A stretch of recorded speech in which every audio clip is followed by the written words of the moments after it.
A Grande Esperança. Tema 9. O Santuário de Deus. Com Alejandro Bulhon. Olá, querido. O tema de hoje é o tema do santuário. Veja, a Igreja Adventista acredita que existe um santuário lá no Reino dos Céus e que o santuário desta terra foi construído como uma cópia do santuário que existe lá nos céus.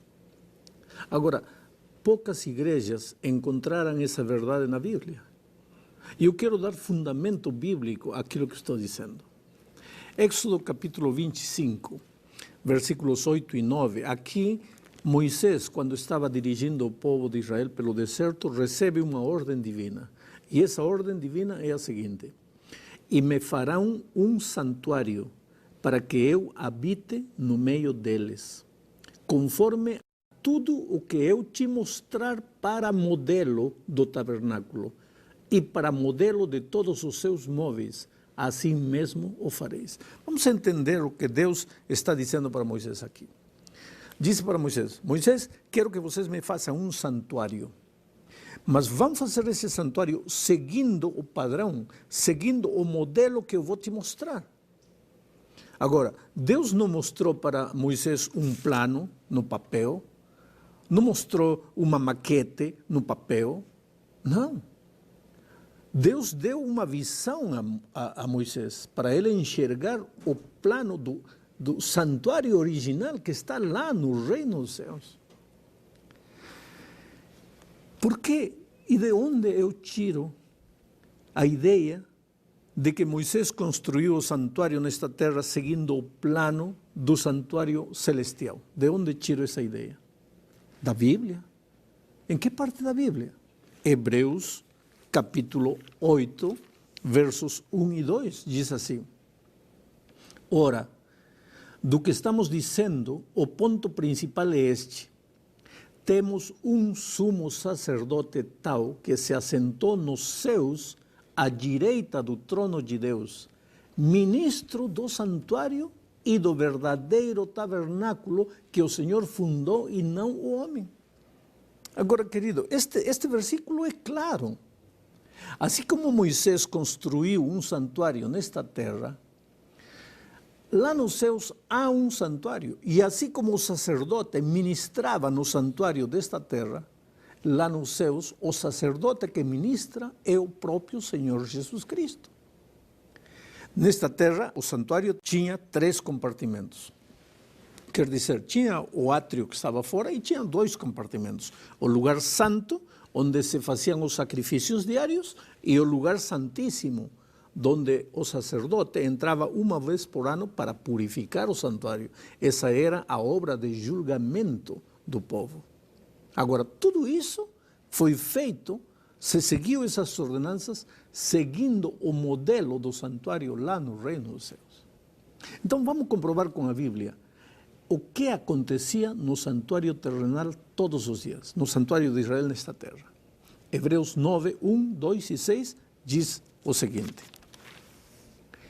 ora, também o primeiro pacto tinha ordenanças de serviço sagrado e um santuário terrestre, pois foi preparada uma tenda, a primeira na qual estavam o candeeiro e a mesa e os pães da proposição.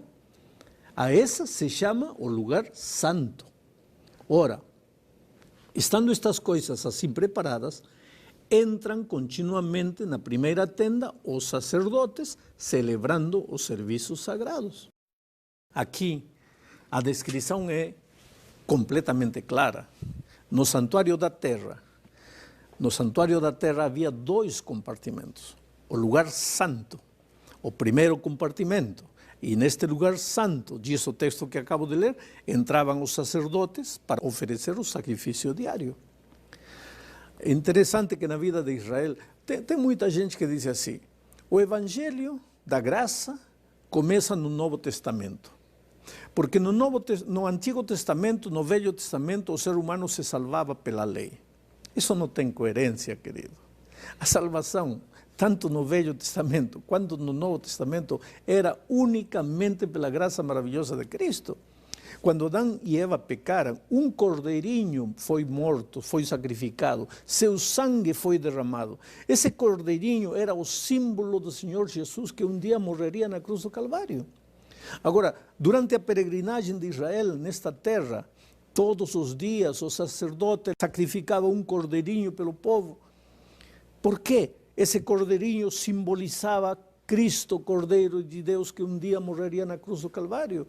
Ou seja, a salvação no Jardim do Éden foi pelo sangue do Cordeiro. A salvação para Israel no deserto era pelo sangue do Cordeiro, e a salvação no Novo Testamento é pelo sangue do verdadeiro Cordeiro de Deus, que derramou seu sangue na cruz do Calvário. Agora, todos os dias, pois em Israel, no lugar santo, se faziam os sacrifícios diários. Mas o que acontecia uma vez por ano e que significado tinha essa cerimônia? Lá no Santuário da Terra, que acontecia uma vez por ano. Hebreus 9, versículos 3, 4 e 7 dizem: mas depois do segundo véu, aqui está falando já do lugar santíssimo, mas depois do segundo véu estava a tenda que se chama o Santo dos Santos, o lugar santíssimo, que tinha o incenciário de ouro e a arca do pacto, toda coberta de ouro em redor, na qual estava um vaso de ouro que continha o maná e a vara de Arão que tinha brotado e as tábuas do pacto, as tábuas da lei de Deus.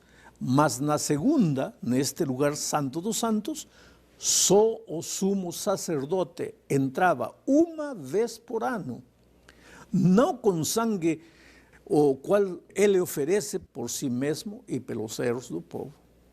Eu acho que está claro o texto que acabo de ler. Todos os dias era oferecido o sacrifício diário no lugar santo, no primeiro compartimento. Uma vez por ano, o sumo sacerdote entrava no lugar santíssimo para a cerimônia chamada da purificação do santuário, que também para Israel era chamada o dia do juízo, dia do julgamento. Agora, o que significa isto? O que acontece no santuário celestial? Então vamos a Hebreus, capítulo 9, versos 23 ao 26. Era necessário, portanto, que as figuras das coisas que estão no céu fossem purificadas com tais sacrifícios, mas as próprias coisas celestiais com sacrifícios melhores do que estes. Pois Cristo não entrou num santuário feito por mãos, figura do verdadeiro, mas no próprio céu, para agora comparecer por nós perante a face de Deus. Nem também para se oferecer muitas vezes, como o sumo sacerdote de ano em ano entra no lugar santo com sangue alheio. De outra forma, necessário lhe fora padecer muitas vezes desde a fundação do mundo. Mas agora, na consumação dos séculos, uma vez por todas, se manifestou para aniquilar o pecado pelo sacrifício de si mesmo. Veja, repetindo, no santuário, o sumo sacerdote entrava uma vez por ano para a cerimônia da purificação do santuário, que era o dia do juízo para Israel. Ele entrava levando sangue alheio, quer dizer, sangue de animais. Mas no santuário celestial, diz o texto de Hebreus, e não pode ser interpretado de outra maneira. Aliás, nem precisa ser interpretado, é só ler e acreditar o que está escrito. No santuário celestial, o sumo sacerdote, que é Cristo Jesus, porque o sacerdote desta terra era apenas uma espécie de símbolo, mas o sumo sacerdote entra também no lugar santíssimo, lá no reino dos céus, e não entra com sangue de animais, entra com seu próprio sangue. Nesta terra, diz o autor de Hebreus, o sacerdote entrava todos os anos, mas lá nos céus, uma única vez, Jesus entra. Para quê? Para interceder pelos homens. Aí começa a obra de julgamento. É por isso que nós vamos ver na lição, quando estudarmos o tema do julgamento, do juízo, que o juízo começa quando o sacerdote entra no lugar santíssimo. E profeticamente, pela profecia de Daniel 8:14, essa obra de purificação do santuário começa o 22 de outubro de 1844. Oh, querido, de tudo isto, o resumo é o seguinte: Deus é um Deus de amor. Quando o ser humano estava perdido, quando o ser humano estava acabado, quando o ser humano estava destruído, Deus poderia ter ficado lá nos céus indiferente. Ele tem tantos planetas, ele tem tantos mundos. Para que Deus tinha que perder tempo com o ser humano rebelde, teimoso, que escolheu voluntariamente seu próprio caminho? Mas Deus ama você. Você não é qualquer coisa para Deus, você é importante, você é especial. E quando você e eu estávamos condenados à morte, o que Deus fez? Um plano maravilhoso de salvação. E esse plano maravilhoso de salvação, Ele o esboçou no cerimonial do santuário. Tudo o que aconteceria no plano de salvação está mostrado para o ser humano no santuário de Israel. Os seres humanos, ao revisar o que acontecia no santuário de Israel, podem entender o que acontece lá no reino dos céus. E assim como o sumo sacerdote entrava uma vez por ano para purificar o santuário desta terra, Cristo entraria lá no lugar santo, quer dizer, começaria sua obra de julgamento para purificar os pecados dos seres humanos e finalmente para remi-los e para determinar quem aceitou e quem rejeitou. Hoje é o dia da Boa Nova. Hoje é o dia em que estamos sendo julgados. Hoje é o dia em que temos que decidir para onde vamos, se aceitamos o maravilhoso plano de salvação para nós ou não. Outro dia alguém me fez uma pergunta: pastor, por que tem que haver um santuário lá no Reino dos Céus? O santuário do Reino dos Céus é o ponto lá no infinito, é o ponto em que o Deus infinito, que está por encima do tempo, que está por encima do espaço físico, Ele entra no mundo finito, no mundo físico do ser humano. Entende? Deus não tem limite, Ele é infinito, Ele está por encima da imaginação humana, mas Ele busca o ser humano. E o santuário é o ponto em que o Deus infinito entra no mundo finito do ser humano. Por quê? Porque você é importante, porque Ele te ama. Portanto, aceitar a doutrina do santuário é aceitar o Deus que te estende a mão, que se aproxima de você e que envia seu Filho para morrer por você. Que Deus te abençoe. Eu vivia num vazio, enganando o coração. Quantos passos para trás eu dei, e mentindo pra mim mesmo, fingia ser feliz. Me perdi no próprio mundo que criei. Não podia acreditar no amor de um Deus. Isso parecia irreal. Não sei como explicar, mas esse amor entrou em mim. Hoje canto, pois sei que sou feliz. A tristeza acabou, pois agora me entreguei. Sinto enfim alegria e a paz então achei. Já não vivo mais em mim, Jesus me resgatou. Vivo agora em seu amor.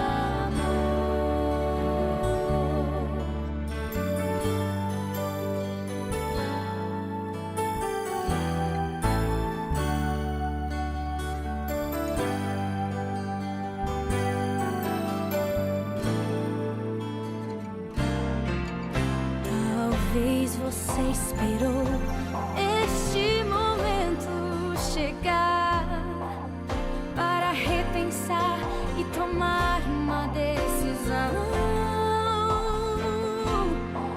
Ou quem sabe então prefere demorar um pouco mais e amanhã talvez se abrigar nos raios dessa luz? Ouça agora o meu falar. Hoje é o dia, aqui é o lugar. Em breve Jesus Cristo vai voltar. E quando Ele aparecer, nós subiremos para lá. O que falta pra você o aceitar? A tristeza acabou, pois agora me entreguei. Sinto enfim alegria e a paz então achei. Já não vivo mais em mim, Jesus me resgatou. Vivo agora em seu amor. Eu já posso ver a glória do céu. Cristo está vindo, não demore mais. Abra o seu coração. A tristeza acabou, pois agora me entreguei. Sinto enfim alegria e a paz então achei. Já não vivo mais em mim, Jesus me resgatou. Vivo agora em seu amor. Vivo agora em seu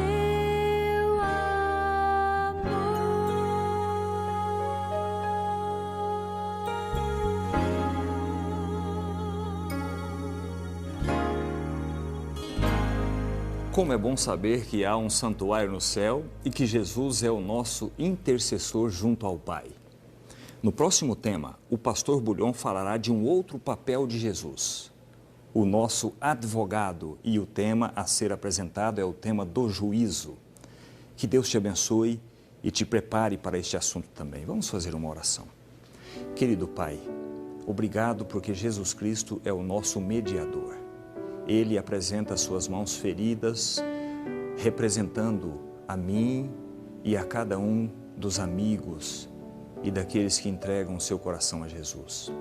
Por favor, Deus, aceita a nossa entrega nesse momento e aceita o sacrifício de Cristo como suficiente para nos perdoar e salvar. Em nome de Jesus, amém.